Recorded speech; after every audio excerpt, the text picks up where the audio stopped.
wafika nalela lutho elengisushakala nje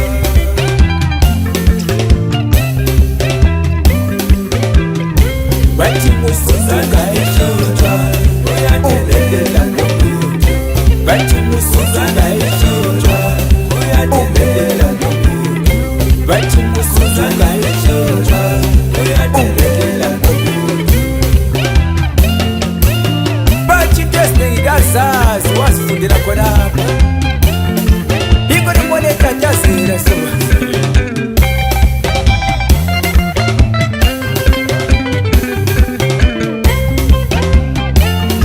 basozi ngadlala ngothuli uzoncola ayikale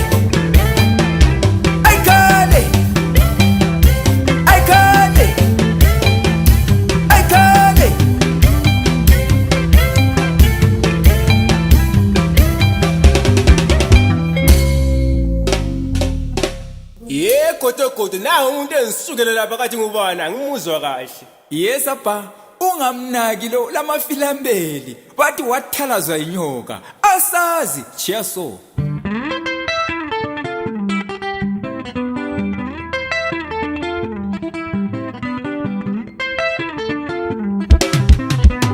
yes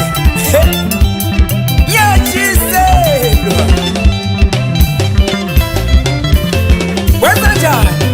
uyabona lapha yikho lapho kunenkawu yami khona awumuntu engasodlalela la senza njani khuzani mhlobo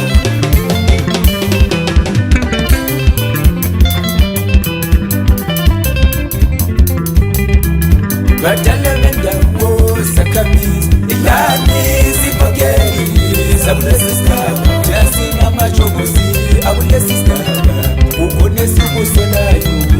sesidani uyadelela lomuntu badala bendawo sakhamisa ilani sibogeli sabulesisigaba yasinamajogosi abulesisigaba ubonesibuselayo sesidani uyadelela lomuntu thina sasuthi umuntu uma yefikile endaweni kumele ahloniphe alandele umthetho wakuleyo indawo nendawo yabantu bayo abayiphetheyo sesenjani ngayesisekamthetho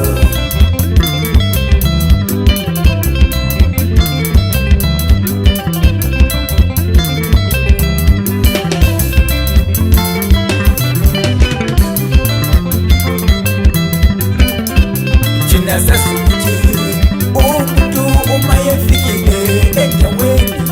kumele ahloniphe alandele umthetho wakuleyo ndawo indawo nendawo yabantu abayiphetheyo sesenjani ngayesisekamthetho enjalo nje akanalutho musutu kashishwa umbelela ngome awukuzaphathi amajongosi azoshisha ukubamba akuzumubeka bese kudaleka ingozi ukhuzani bo ukhuzani zona ngeke sizwe thina nomkambuma yebo selakhuphe fana kakhakha usho ukuthi sivuma lula nje kanjalo alamakhusta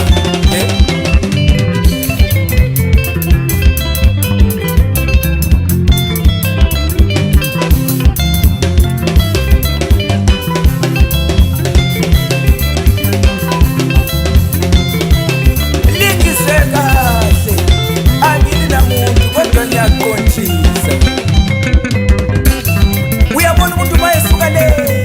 ajayele okunye kufanele mayezofika lapha kuchiyele avela khona befike sezoba lapha ngenxa ukuthi lapha kulabanikazi bakhona kukhona indlela esezayisi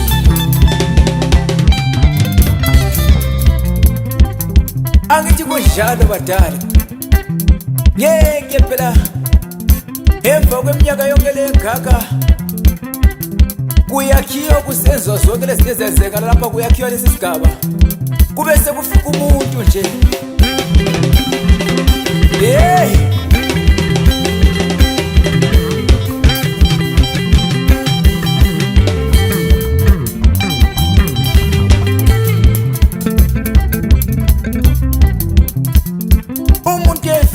ufike nensolo zakhe ezingayisizo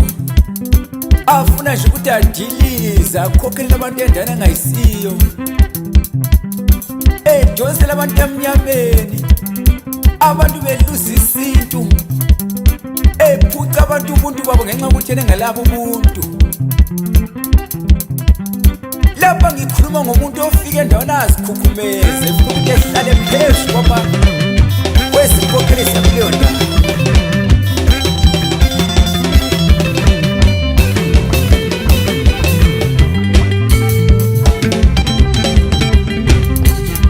abamasiyo mabefakaza ngaye bathi hayi mani uvele yena ufana lomoya ophephuka lezibi bathi uyethusela bathi ujwayele lapha ahamba khona ufike ezenza umuntu kanti kumlilo maphepha nje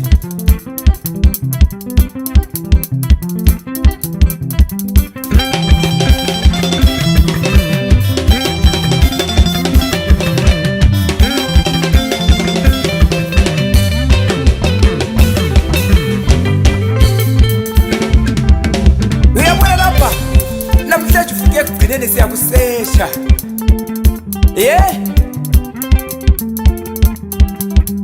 sakubamba sakuphakamisa sakunyikinya lokhu kuwiki akula lutho uphethe emlonyeni ngathi makhotha lifila sakubamba sakuphakamisa sakunyikinya lokhu kuwiki akula lutho uphethe emlonyeni ngathi makhotha lifila sakubamba sakuphakamisa sakunyikinya lokhu kuwiki akula lutho uphethe emlonyeni ngathi makhotha lifila ngemva kokukhuluma nzima ezikhukhumeza sithe ngcono simseshe lo muntu simuzwe kahle kahle weight yakhe sathola ukuthi hayi man ku-empty sakubamba sakuphakamisa sakunyikinya lokhu ku-empty akula lutho umoya ophephuka lezulu sasesinanzelele ukuthi hayi izinto kazazi lo muntu uzifundela khonapho uyaziqabuka uyakhuluma umncedisi ukhamba phela ufuna ukuthi hayi akeni akushayeli umuntu lengoma ajayive sikemoyeni udlala jayive bani zwana bese jayive sathi welelele ngoba uvele ukhuluma ezingazwakaliyo zwana umuntu uthini zwana ayikani mafuwe kan mafuwe ay kan mafuwe kan mafuwe kan uha o kan uha o kan uha o kan uha ay kan mafuwe kan mafuwe ay kan mafuwe kan mafuwe kan uha o kan uha o kan uha o kan uha ay kan mafuwe kan mafuwe ay kan mafuwe kan mafuwe kan uha o kan uha o kan uha o kan uha baya labafani yebo sibusiso bajayi akeni akulento nje khalela lejayi play umuntu ngathi eceleni siyaphambi kaqonda kayi kahle ukuthi uyanga sesha kunje lokho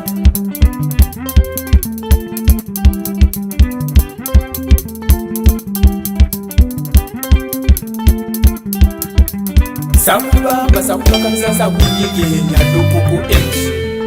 akula lutho umoya ophephuka lezulu ngiyamemeza lapha ngiyabuza ukuthi kathi manje malikhona badala ezigameni umuntu efike ezenzela umathanda athi yona badloza lapha madoda mangibile lapha ngiyabona nangu ngiyalutshuma laphana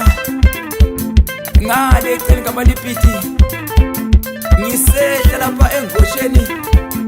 nangu ngiyalokudawulisa knowledge obhekisisa phansi ngale ngikhona ukangizele ngale eyithuleni madoda nangu ngiyalokujona bakhwela lithini ngale ndaba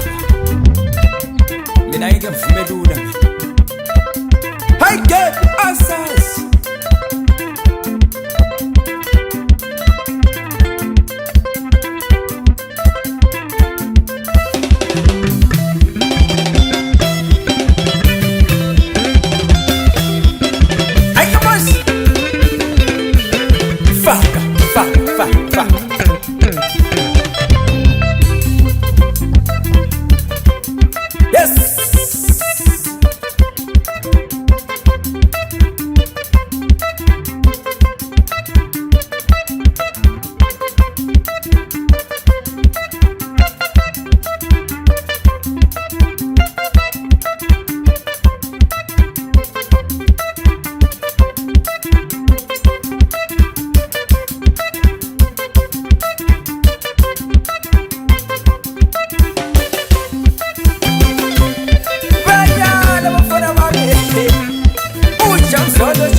ukuthi abantu abefikile bezosebenzela izindaweni